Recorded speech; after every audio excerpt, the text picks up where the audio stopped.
साथियों, हमारे देश में हमेशा से एक और पॉलिटिकल मॉडल रहा जिसमें पहले ऐसा कहते थे कि जो दूरदृष्टा होते हैं, स्टेट्समैन होते हैं, वो आने वाली पीढ़ियों का सोचते हैं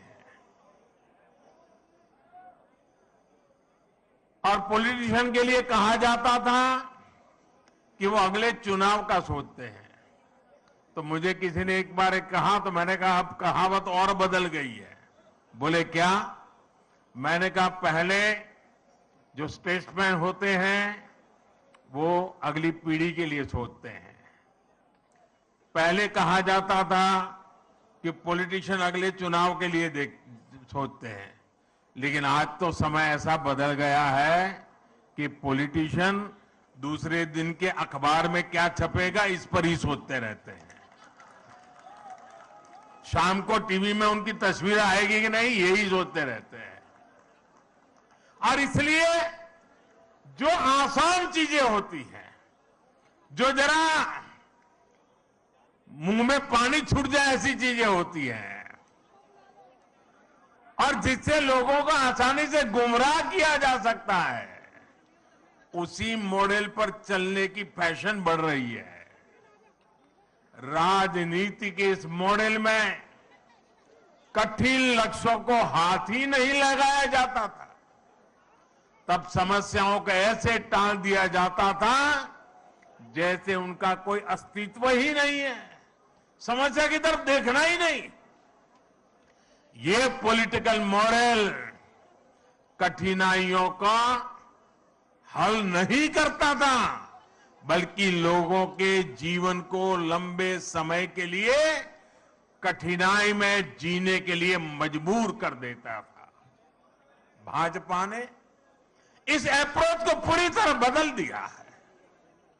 हम सबसे कठिन चीजों को हल करने के लिए कठिन से कठिन मेहनत करते हैं और तमाम मुश्किलों के बावजूद समाधान के जो भी रास्ते मिले उन रास्तों पर चलने का ईमानदारी से प्रयास करते हैं।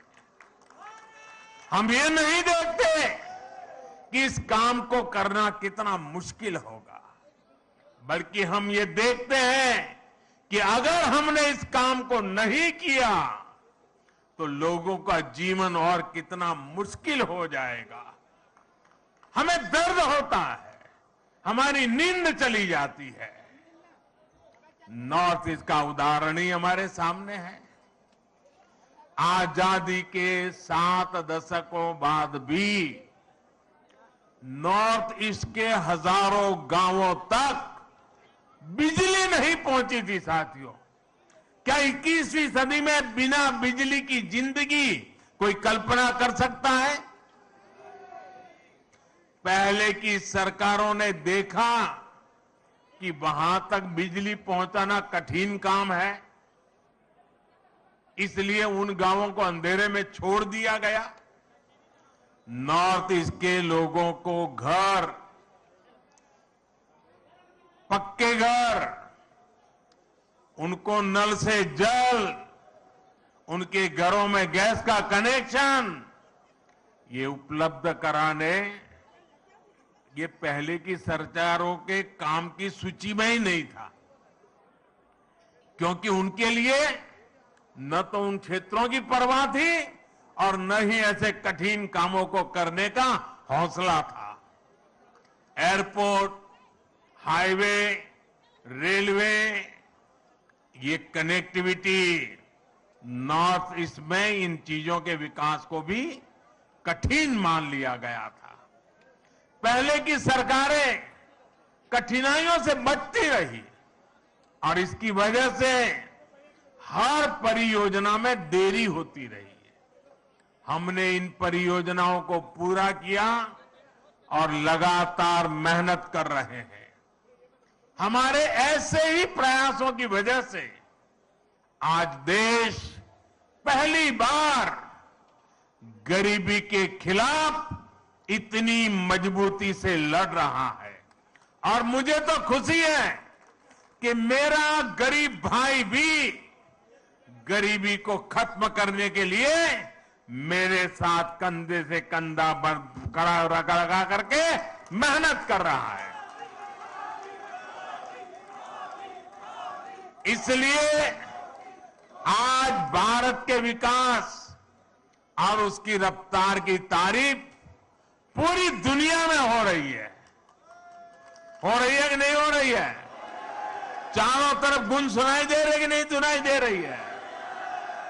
साथियों, भाजपा के विजय अभियान में जो हमारी त्रिवेणी की तीसरी शक्ति है, शिव जी के भी कहते हैं ना, तीसरा नेत्र सबसे सामर्थ्यवान माना जाता है।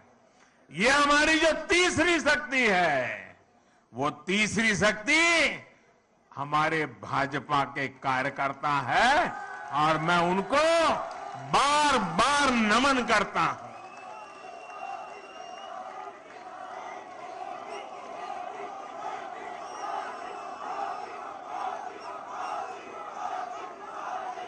भाजपा के कार्यकर्ता का सेवा भाव अतुल्य है। भाजपा के कार्यकर्ता का श्रम और समर्पण अतुल्य है। भाजपा के कार्यकर्ता की पहचान उसके अनुशासन से होती है। हमारी पार्टी ने बड़ी से बड़ी मुश्किलों को देखा है। हमने कठिन से कठिन परिस्थितियों का सामना किया है, लेकिन हमारे कार्यकर्ता ने मुश्किल से मुश्किल हालातों में भी पार्टी का झंडा बुलंद रखा है। भाजपा जब कदम बढ़ाती है तो उसे रोकने के लिए उसके कार्यकर्ताओं को प्रताड़ित किया जाता है, उनके खिलाफ हिंसा की होती है, लेकिन वो राष्ट्र के लिए, राष्ट्र निर्माण के लिए संकल्पित होते हैं।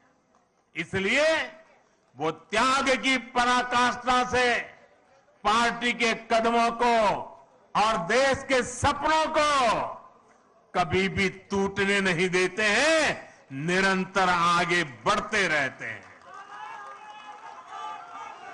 जिस पार्टी के पास कार्य हो, कार्य संस्कृति हो और ऐसे समर्पित कार्यकर्ता हो, उसके लिए कुछ भी असंभव नहीं है।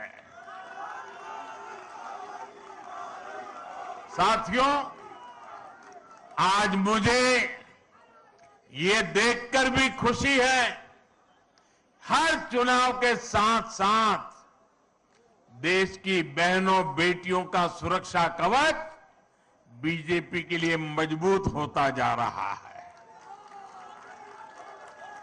त्रिपुरा की, नॉर्थ ईस्ट की बहनों को भी मैं इस भरोसे के लिए विशेष आभार व्यक्त करता हूं।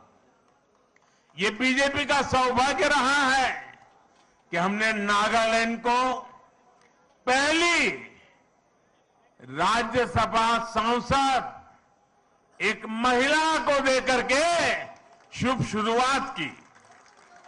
आज नागालैंड में तो पहली बार महिला उम्मीदवार चुनाव जीतकर विधानसभा पहुंची है। ये हम सभी के लिए, पूरे देश की माताओं बहनों के लिए गौरव की बात है। बीजेपी महिलाओं के सशक्तिकरण के लिए प्रतिबद्ध है।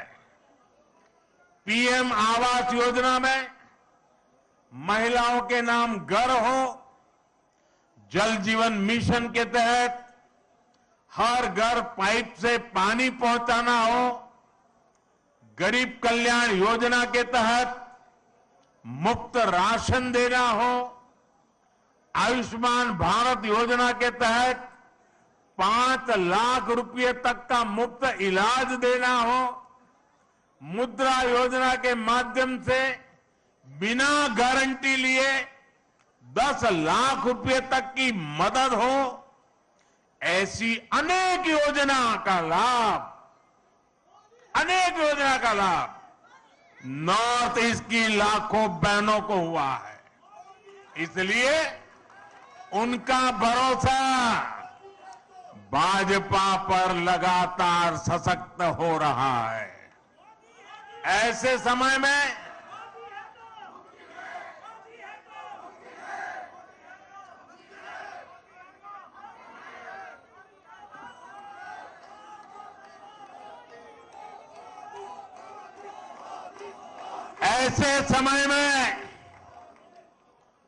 जब कुछ लोग मोदी की कब्र खोदने की ख्वाहिश कर रहे हैं,